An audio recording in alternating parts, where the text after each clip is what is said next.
हमारी संस्कृति, हमारे संस्कार सदा रहें हमारे साथ। सब्सक्राइब करें तिलक। दुर्जय, तपस्या किसी की भी हो कभी निष्फल नहीं होती। हाँ? तभी राजा रत्नाकर देवी महालक्ष्मी की पूजा कर करके थक गया, परंतु उसे पुत्र प्राप्त नहीं हुआ। और अब सुना है एक कुंवारी लड़की की पूजा करके पुत्र प्राप्ति की इच्छा कर रहा है। दुर्जय, तुम मेरी माता महालक्ष्मी का अपमान कर रहे हो। उनका नाम मेरे सामने आदर से लिया करो, समझे? और ये मत भूलो कि निष्ठावान कुमारी कन्या भी देवी माँ का ही एक रूप होती है। माँ यदि रत्नाकर को संतान का वरदान देना चाहेंगी तो कुमारी कन्या पूजन के फलस्वरूप भी दे सकती हैं। हम नहीं मानते कन्या पूजन पूजन को, और इसमें रखा ही क्या है? और हमारे राज्य में कोई भी कन्या पूजन नहीं करता।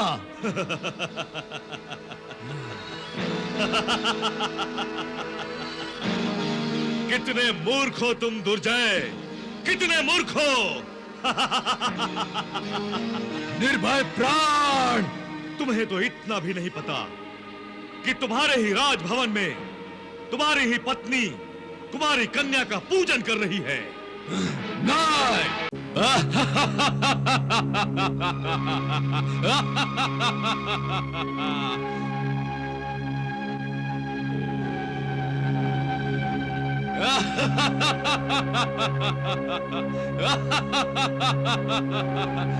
क्या बात है महाराज, आज बहुत खुश हैं?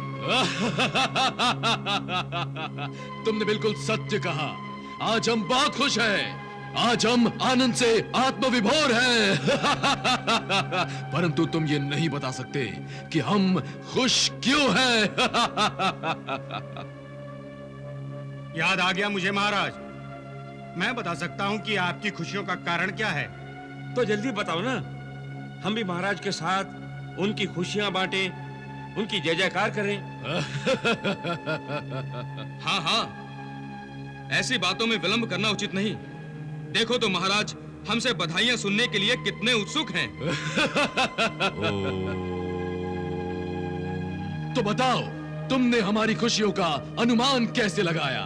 महाराज, राजा जब राज सिंहासन पर बैठकर अकेले में खुश होता है तो उसका अर्थ होता है कि वो युवराज के बारे में सोच सोचकर खुश हो रहा है, क्योंकि उसके बाद उसका अपना पुत्र इस राज सिंहासन पर बैठकर राज सिंहासन की शोभा बढ़ाएगा। तुमने बिल्कुल ठीक कहा। हम अभी अपने सुपुत्र युवराज भैरव के बारे में ही सोच रहे थे। कल वो 1 वर्ष का होने जा रहा है। कल उसकी वर्षगांठ है। वर्षगांठ? बधाई हो महाराज, बधाई हो। मेरी ओर से भी बहुत बहुत बधाई हो। महाराज, अभी कल की बात लगती है जब युवराज का जन्म हुआ था। 1 वर्ष पलक झपकने में ही सट से निकल गया।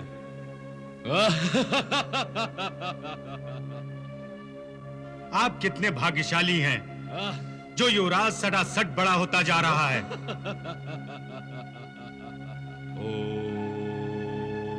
और एक और राजा रत्नाकर है जो तपस्या किए जा रहा है पुत्र प्राप्ति के लिए।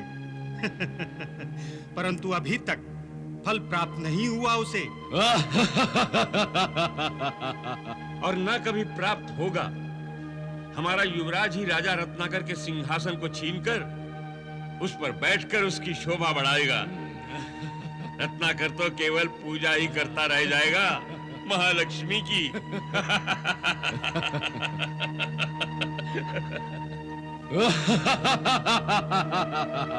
तुमने बिल्कुल सत्य कहा। पुत्र का वरदान झूठे देवी देवताओं की पूजा से प्राप्त नहीं होते। जिस तरह ये निर्भय प्राण देवी महालक्ष्मी का जप करता रहता है, परंतु देवी इसे मेरे चंगुल से मुक्ति नहीं दे रही। उसी प्रकार राजा रत्नाकर की तपस्या भी निष्फल होगी। दुर्जय, तपस्या किसी की भी हो कभी निष्फल नहीं होती। हाँ? तभी राजा रत्नाकर देवी महालक्ष्मी की पूजा कर करके थक गया, परंतु उसे पुत्र प्राप्त नहीं हुआ। और अब सुना है एक कुंवारी लड़की की पूजा करके पुत्र प्राप्ति की इच्छा कर रहा है। दुर्जय, तुम मेरी माता महालक्ष्मी का अपमान कर रहे हो। उनका नाम मेरे सामने आदर से लिया करो, समझे? और ये मत भूलो कि निष्ठावान कुमारी कन्या भी देवी माँ का ही एक रूप होती है। माँ यदि रत्नाकर को संतान का वरदान देना चाहेंगी तो कुमारी कन्या पूजन के फलस्वरूप भी दे सकती हैं। हम नहीं मानते कन्या पूजन भूजन को, और इसमें रखा ही क्या है? और हमारे राज्य में कोई भी कन्या पूजन नहीं करता।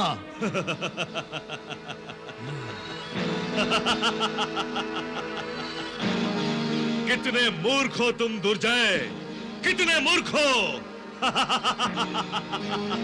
निर्भय प्राण, तुम्हें तो इतना भी नहीं पता कि तुम्हारे ही राजभवन में तुम्हारी ही पत्नी कुमारी कन्या का पूजन कर रही है।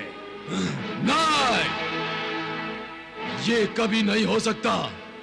तुम झूठ बोल रहे हो निर्भय। तो जाओ और जाकर देखो अपनी आंखों से देवी महालक्ष्मी की लीला। तो ठीक है, हम अभी जाकर देखते हैं।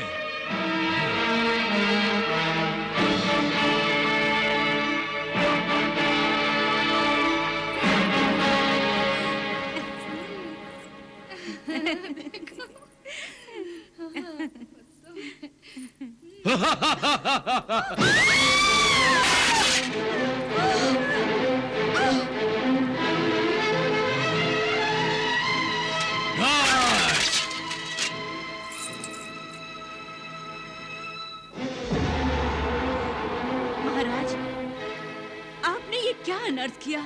हमने वही किया जो हमको बहुत पहले करना चाहिए था।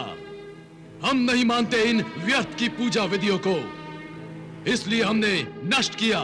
और आपको भी शोभा नहीं देता महारानी। आप क्यों धर्म भ्रष्ट करने पर तुले हुए हैं?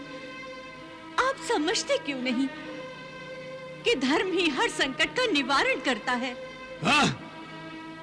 यह कैसा धर्म है जो एक कन्या की पूजा सिखाता है, और हम असुर किसी निर्बल और दुर्बल कन्या को पूज नहीं सकते। और हमें कन्या पूजन की आवश्यकता भी क्या है? हमको हमारा मनचाहा सुपुत्र मिला है, भैरव। भैरव, ये व्यर्थ की पूजा तो उस निसंतान संतानहीन राजा रत्नाकर को शोभा देती है, हमें नहीं।